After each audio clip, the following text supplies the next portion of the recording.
Hey, what's up YouTube? It's Rage here with another PVM guide. Today we're going to be doing glacors, but not the traditional way. We're going to be doing it with range. Just found out about this today actually, just through some experimenting and lack of wanting to mage it because it's so slow at the moment. Um, Actually when I was ranging it, found out that it was a lot quicker. Me and my friend were up there chaotic.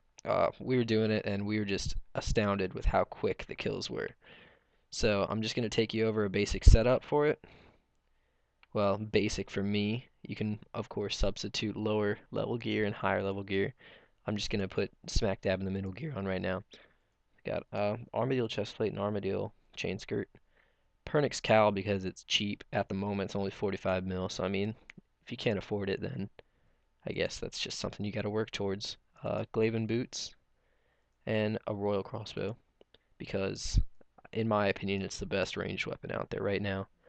Zerite bow could be better, but 6 mil versus 115 mil, so I mean, what you gonna do? You're gonna pull out an extreme ranging potion and extreme defense or overloads if you wanna use those. Also, you're gonna take I take about 10 prayer potions just to look nice and neat in there.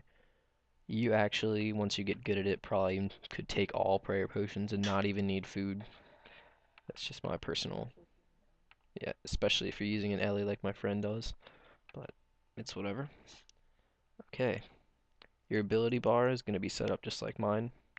You're going to have from the first slot, you're going to have piercing shot, fragmentation shot, binding shot, ricochet, snipe, snapshot, threshold or rapid fire, bombardment, and incendiary shot.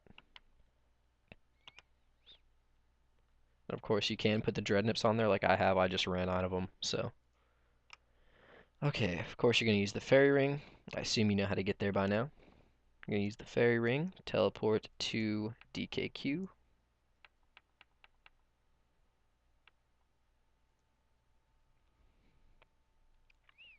Here you go. I have my quick prayer set up as protect item, berserker, because I'm not using overloads. If you use overloads, of course, you could not use that prayer. Soul split, because you really are going to be doing a lot more damage than you're going to be taking.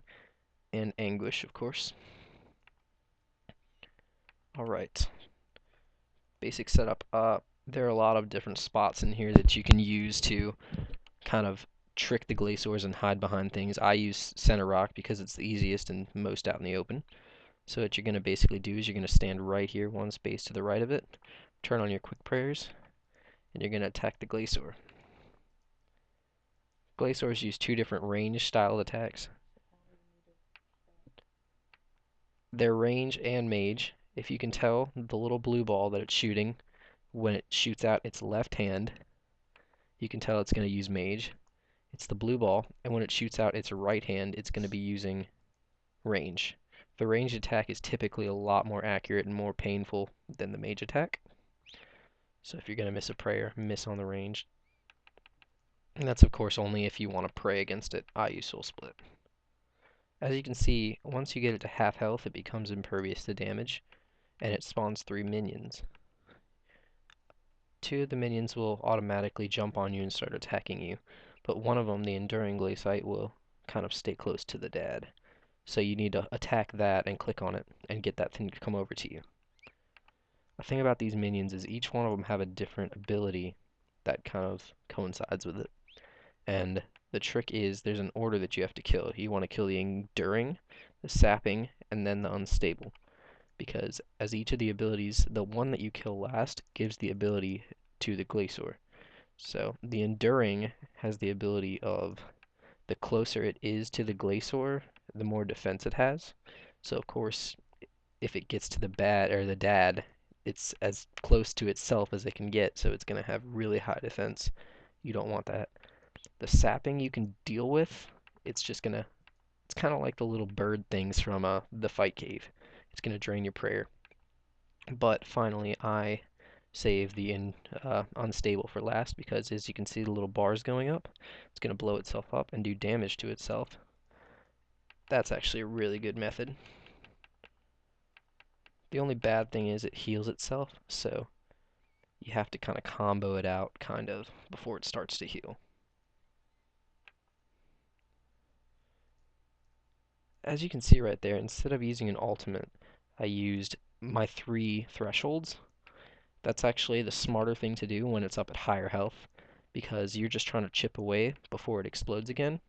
Because you see when it explodes, it's going to hurt itself, but also it's going to heal itself as well. So when it gets to the lower health like it is now, you're going to want to save that incendiary shot. You're going to keep your spec ultimate up, chip away, and then you're going to use incendiary shot and just start chipping away. Because that'll hit them down to there. There you go. I just realized I don't even have any prayer left. But hey, keep fighting on, right? Yeah, there goes my friend right there. And we got shards. That's cool. It's always a nice drop to start off the series.